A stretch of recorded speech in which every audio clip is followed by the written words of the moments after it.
This freaking shark giant!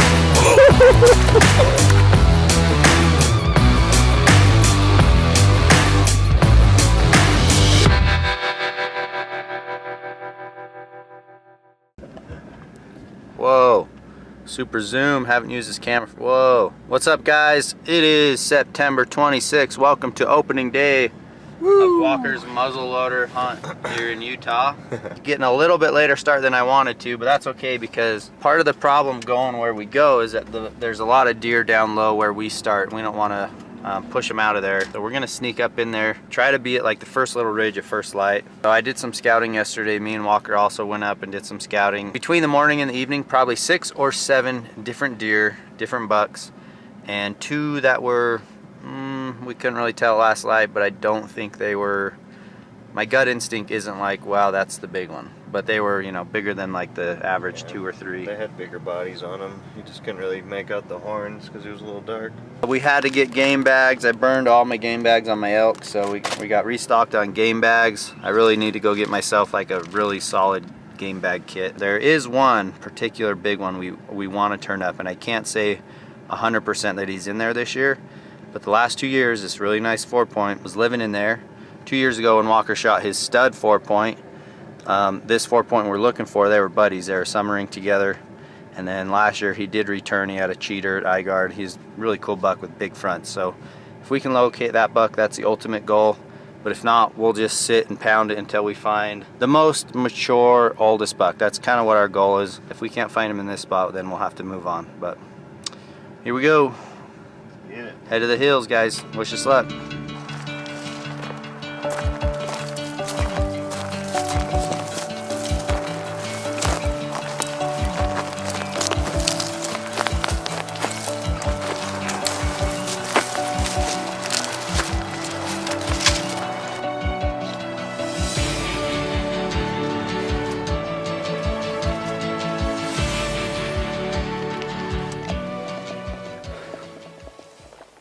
Well, we just worked up the ridge kind of through the first light, got up here, found the 4 bucks that we classed last night, and the biggest one is a 4x3. Not very old, but he's got a really cool double throw patch.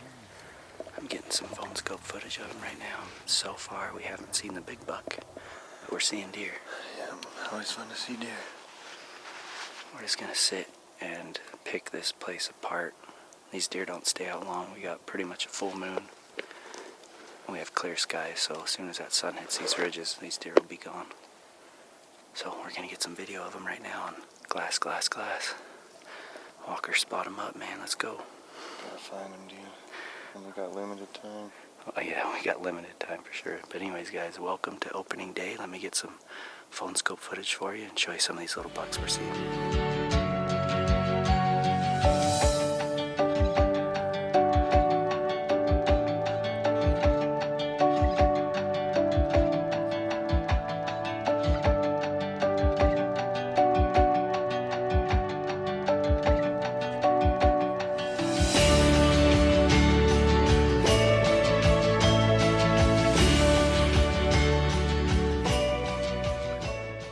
Guys, good morning. It is September 26th. It is opening day for Walker and Eric. They are up on the hill right now trying to fill a mule deer tag with the muzzleloader. I'm hoping to maybe connect with them either later tonight, maybe tomorrow. Seeing how the schedule goes, but I had a special guest come by last night in town. You guys remember Sam? Sam is the most notoriously known public land bus owner. He's really maybe didn't mean for that to happen, but everybody just calls him the public land bus guy. Right, Sam? Yep. Yeah, I'm just the bus guy now. That's fine. New name. It's all good. But he's rolling through town, needed a place to stay. But more importantly, Sam needed some storage. Look at that bad boy.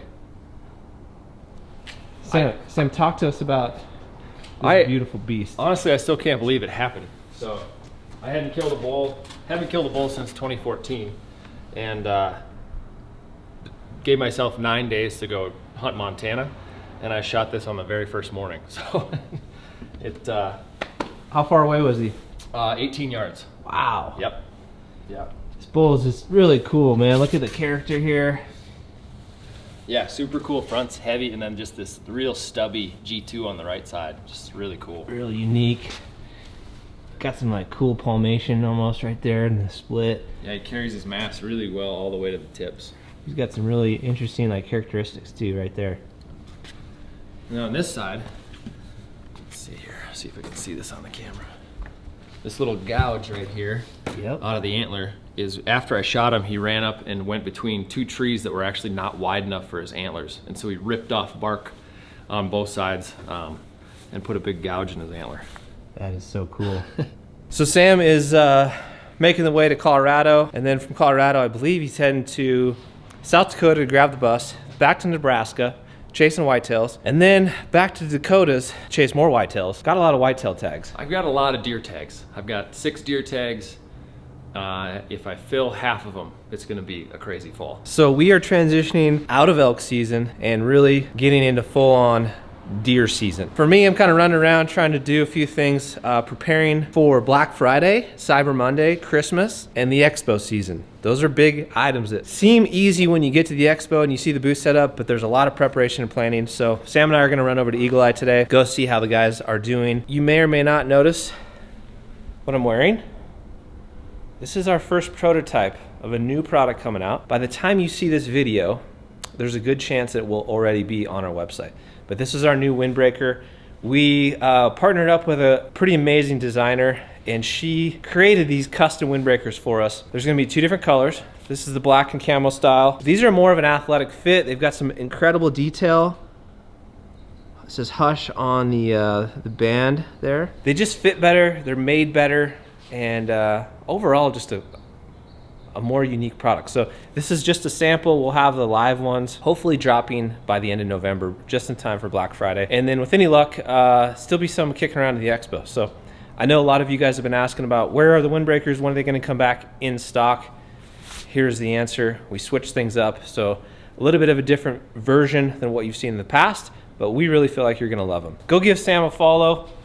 He's got, how do they find you, Sam? What's the best way to follow you? The best way is Instagram, just my name, @SamSoholt, or check out publiclandtees.com. Sam is selling t-shirts, possibly hats coming soon, and then also sticker packs, of which portion of the proceeds are donated back to public land access conservation and doing good things to help keep public land access alive. Go check them out, publiclandtees.com.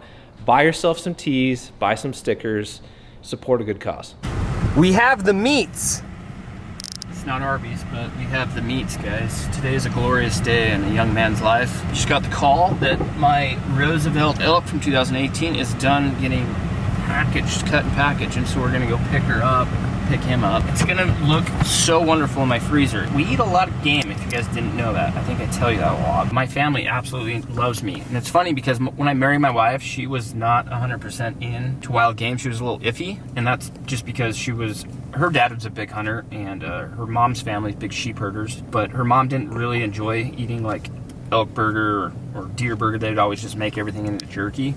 So when we got married, it was kind of a struggle for me for a while to get her to buy into wild game. She would always try and eat it and enjoy it, but it was always this mental game. Well, here recently, like last year, she told me, she's like, man, I never thought I would like wild game more than I like beef or chicken. And now she does. And so my kids love it. But we eat a lot. And I was only able to harvest 2 animals, which seems like a lot, but we ate through that really fast. So my freezer has been pretty empty the last 4 or 5 months, and now we're gonna fill her back up, and I'm excited about that. You get a steak, you get a steak, he gets a, nah, I don't like that guy, he doesn't get a steak.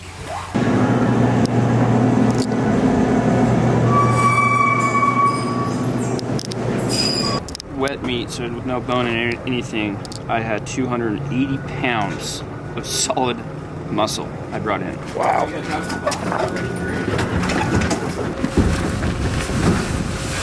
A little easier to handle this one.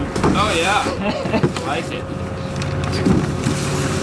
Well, sweet man, I appreciate it. Yeah, Just sorry let me I know. didn't have the rest of it done, but we'll give you a whistle. No worries. This weekend for sure. Okay, I'll come grab it. Awesome. Thank you, Casey. These guys do a really good job. I really enjoy the guy that does the cutting, the wild game cutting. I really like to cut it myself if I have time, but I just haven't made this time or the space this year to do it. I want to create a little place to cut my own game. because we spend so much time cutting the meat right and making sure it's clean and cooled down properly, and then we get home and we just take it somewhere and it's in their hands after that how they cut it. The guy that cuts the meat here, Del Monte in Pocatello, he's really passionate about it, and I've noticed that over the last couple years I've been bringing him stuff. I took him mine and Logan's mountain lion a couple years ago, and he was really excited to do it. And he told me, he said, man, I've only cut one mountain lion before, and he said, I don't know if it was just the animal itself, but it just didn't seem like it turned out very well. So I'm really excited to try it again, and I was a little nervous, but he called me as soon as he started cutting. He's like, man, this is gonna be some amazing meat. It just looks good. It's turning out really good. You guys did a good job cooling it down and keeping it clean. A guy that's passionate about something, whoa, is that a little robber? Burglar that ran by? A guy that somebody's passionate about something is always gonna do a better job than a guy that's just, you know, punching the time card. So these guys have always done a really amazing job for me, and we got 280 pounds of elk meat. Let's check out the after. Oh, baby. We've got the meats. So this is a burger. Both those boxes are burger. Filled the rest of that up with the burger from Oregon. So my steaks and back straps. I got 5 roasts. Man, we still have room for an antelope or 2 in there. Let's do some steaks tonight. I think that package will suffice my family tonight. Love Roosevelt elk. If you guys have never tried it, you should get a tag, go and hunt one, and try it. Or just borrow a package from a friend. What's up, guys? Welcome back to Walker's muzzleloader hunt. It's already 6:30. Been on the glassing knob for a minute here, and we've glassed 4 deer, 3 bucks out of the 4. And they're all just little bucks again. We're in the same general area of some of the same canyons, and then this way we're able to see some new country. It's 6:30 already, and these little bucks just barely stood up, and then I've got 1 buck over here who's still bedded back behind the glass. But these deer just aren't moving till last light. Really in locating mode. I mean, I can't say 100% sure. Like I told you guys this morning, can't say 100% sure that we even know there's a big mature buck in here, but we've seen a ton of small bucks. We just haven't seen anything that we'd want to shoot. Alright guys, why we got good daylight, we're not on any big bucks. I want to show you how we capture video on our cell phones through our spotting scope. So what we use is this phone case and adapter, and it's called Phone Scope. I know many of you have probably heard about it, but your phone just snaps right in. I have the adapter that fits the Vortex Razor HD, and all you do is find your objects in here, which is, I've got some mule deer in here and I'll show you. And then what you're going to do is once you have the object in there, you're going to attach the phone scope. I'm going to switch to my phone's cell phone footage and show you just how easy it is. I've got a mule deer in the spotting scope right in the center. Just take your phone. I like to give it a little bit of a turn, so when I get it on there I can twist it nice and tight. See, you can use the phone and you can use the focus on the spotting scope to get that thing right in focus. And if you want, you can use the zoom of your phone. So what I'm doing now is touching my phone and zooming in, or use the zoom on your scope. Now, I prefer to use the zoom on the phone first and use the scope zoom only if needed. Anyways guys, that's how easy it is. We do have a Hush discount code for Phone Scope, so it's phonescope.com. Use the Hush discount code, save yourself some money. If you have a smartphone, you can start digiscoping and getting HD footage through the spotting scope, just like this. How cool is that? And we have pretty low light conditions right now, so that's not a bad image really. Probably just a touch past shooting light, legal shooting light. That's a wrap for the evening hunt. We sat and glassed, and me and Walker like gridded every single square foot of what we can see. You can sit here for 4 or 5 days and see different deer every day. The oak brush is so thick, and end of September it's still got all its leaves on them. It's really pretty, but it makes for some tough hunting because you just can't see through them. Once the deer are in the oak, you don't see them. It's been a fun hunt so far. We're just 1 day in. I know we're going to turn up new bucks. You know, when there's pressure from other hunters, they stir things up a little bit, so I know something will turn up sooner or later. But that's a wrap for tonight. We had a pretty sunset, just a nice evening. It's chilly at night, it's chilly in the mornings, but it's still super hot in the day, and that's just keeping these deer down. Well, I ran out today, tried to do a little glassing for Eric and Walker Boss. Was hoping to show you guys some deer footage of a nice buck I turned up for him. However, no such luck.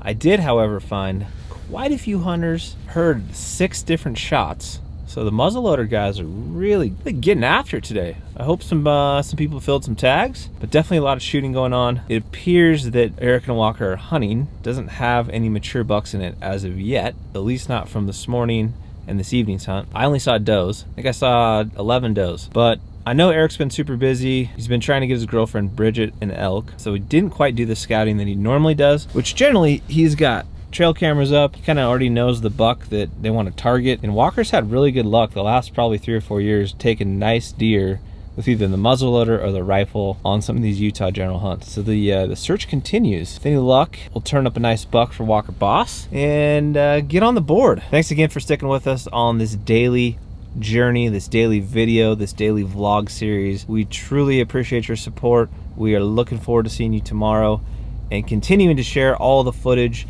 that we are out generating as we speak right this second to share it with you guys up through November 30th. Today is only September 26th. We still have a ton of stuff to share. I hope you enjoy it, and we'll see you tomorrow.